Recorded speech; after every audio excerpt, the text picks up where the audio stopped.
Hello there, fellow swine. Welcome back to my channel. Today I'm going to talk about my most disappointing game ever made, The Last of Us Part 2. I was so disappointed in this game that I can't actually think of another game that even comes close. I was looking forward to this game for so long, my hype meter was off the charts. I wasn't going to let anything stop the feeling, not even when the leaks came out. I ignored it all. I wanted a complete experience and felt there was no way that they were true. So I waited patiently, like the faithful swine that I am. And what did I get for my blind obedience? A kick straight to the teeth, and 60 quid taken from my bank balance. Before I continue, I will say if you didn't play this game and are interested, I will be spoiling stuff.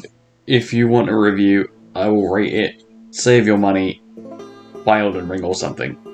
Now that's out the way, I do want to say Joel dying in this game was something I could see coming from a mile away. I think we all could, but the way they went about it was just ridiculous. 2 hours into the game and he is knocked out with a hole-in-one by the most unsympathetic character ever created within fiction. I waited 7 years for this game to come out. 7 years, and I trusted every single word that Neil said. We're a few years after the events of the first game. Ellie is now 19. So much thought went into this, and I know there's a lot of people that feel this trepidation about coming back to these characters and revisiting what that ending means and worrying whether that's going to spoil the first game. And you have to understand, we feel all those things as well. Like, no one loves these characters more than we do, and we would not do this if we didn't feel like we had the right idea.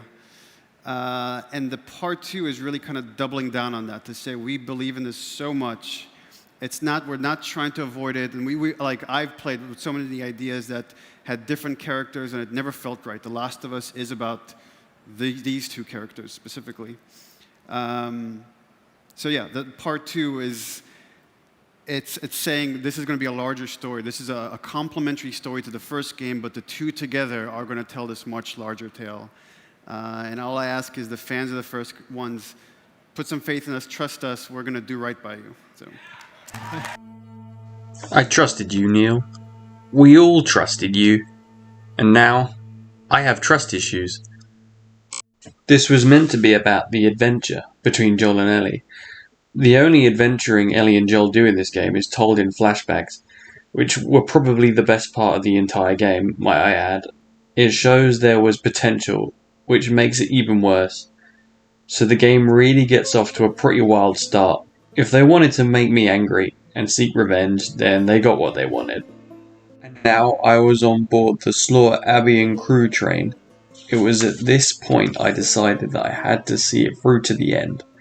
That they must have at least have a satisfying conclusion.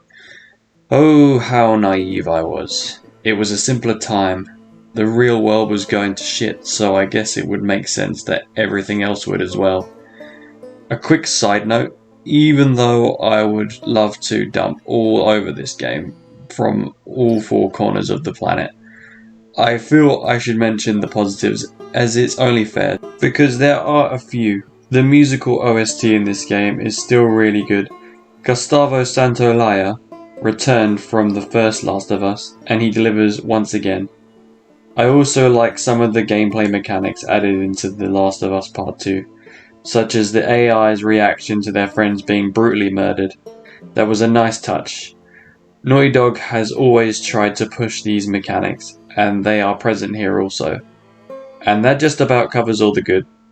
So after Joel's early write-off, you embark on your own mission of revenge, which is mostly satisfying.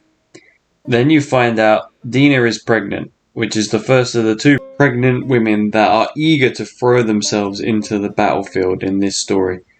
To be fair to Dina, she had only recently just found out she was pregnant, but Mel, freaking Mel, was literally ready to give birth at a moment's notice, with no concern for her or her child's safety. She could have ended up dead, and surprise surprise, she does end up dying, which is then used to set up this really silly interaction between Ellie and Abby.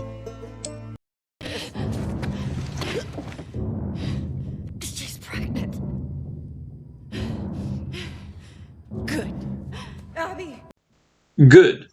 This is the character we're supposed to feel sorry for. Ellie did kill her pregnant comrade, but it wasn't like she knew, and she was horrified after finding it out. It's still bad, but the whole situation is stupid to begin with. The pregnant women shouldn't have been in these situations to begin with. Anyway, rant over. After you are done revenging with Ellie, Abby finds you, and then the game stops, and you are then young Abby, and my heart sunk. I realised what was going on. I would now have to endure playing as the villain. Little did I know it would be 15 hours. Literally half the game spent playing as this juggernaut. This was when it became the most disappointing game ever. It had gone off in a completely different path from what I thought it would. But now I knew I was going to have to endure Abby's backstory and the reason as to why she killed Joel, which wasn't a groundbreaking reveal. The doctor Joel kills in the first game was Abby's dad, who saves zebras during the day and slaughters young girls by night. Now I'm sure everyone has their opinion on whether Joel's actions in the first games were right or wrong, which may have been the reason why this game is so divided.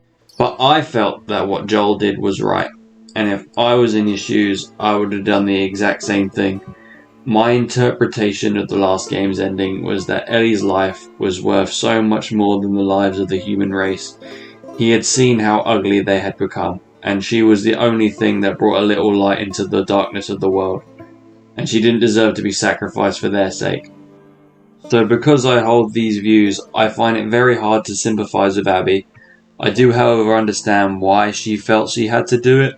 Trouble is, I don't know Abby, or care enough to be invested, but I knew Joel and Ellie and their story. In a way, I feel there was a way of telling this story. I just think they told it so poorly. But I feel they really wanted to hammer in the idea of revenge bad, so that's why they did it this way. And you know what? If they were all new characters and The Last of Us 1 was never made, it may have worked. But for me, it just didn't. So, Abby got mad her dad died, swears revenge. Now we flash forward to her just after the events from the beginning of the game, and this whole next 15 hours just feels like filler. Now, I don't consider myself a speedrunner, but I got through this part pretty damn fast to be fair. I will try and look at the positives in this section of the game. For me, they would be Lev. He was kinda cool. I didn't hate him that much. The Rat King section was fun, and making Abby jump to her death a lot was also really cool. And finally the end, and not having to play as Abby anymore. That was really cool. Also, I will just add, they tried to bring back the sneaky boss fight from the first game, but it was done so much worse in this one. And why did you have to do it as Abby? It was so frustrating. Anyway, Abby wins, friends are pregnant Dina, then cool guy Lev saves the day, and then they leave. Time flashes forward and Ellie and Dina have a kid, trying to move on with their lives, but Ellie can't let it go. But with Dina by her side, she is willing to try. Until Tommy steps in, and he survived a bullet to the brain. I completely forgot this had happened, and also that Jesse was even a character when I wrote this, probably because it was so silly. Jesse is the father of Dina's child, and he helps out a fair bit until he gets clipped out of existence by Abby. They never mention him again.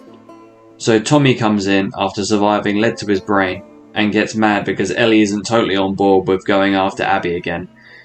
But then he throws a tantrum, and Ellie goes to leave in the middle of the night, only for Dina to be like, "Don't go." But Ellie decided she will, and off she goes to probably the best designed level in the whole game. Again, I will give credit where it is due. The area is pretty cool. And then the best character in the game appears, Fat Geralt. And then he leaves us all too soon. Rest in peace, Fat Geralt. So Ellie now goes on a rampage, killing anyone in sight, until finally she reaches her goal, who has been captured thanks to Fat Geralt and crew. And she looks like shit. So instead of just leaving her there, she helps her down, and helps down Lev. So then all three of them make their way down to the beach. Then Ellie forces Abby to fight by threatening a child. At this point, it doesn't really matter who is good or bad. They are both doing shit things.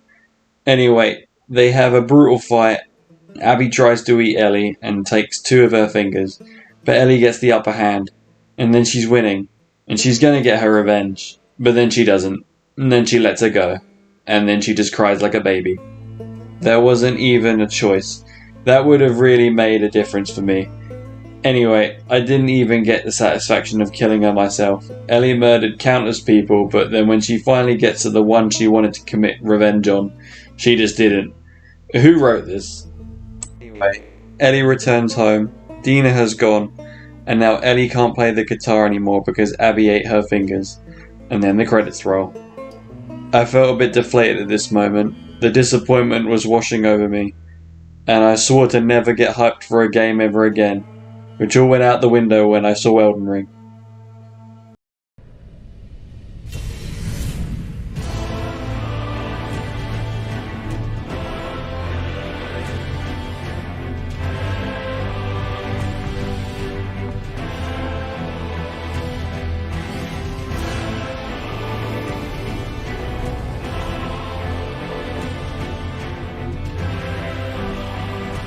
If you made it this far into the video, I would like to thank you. And if you are interested in supporting the channel, please consider subscribing, or a like or a dislike. Tell me in the comments what your most disappointing game was. Take it easy, fellow swine.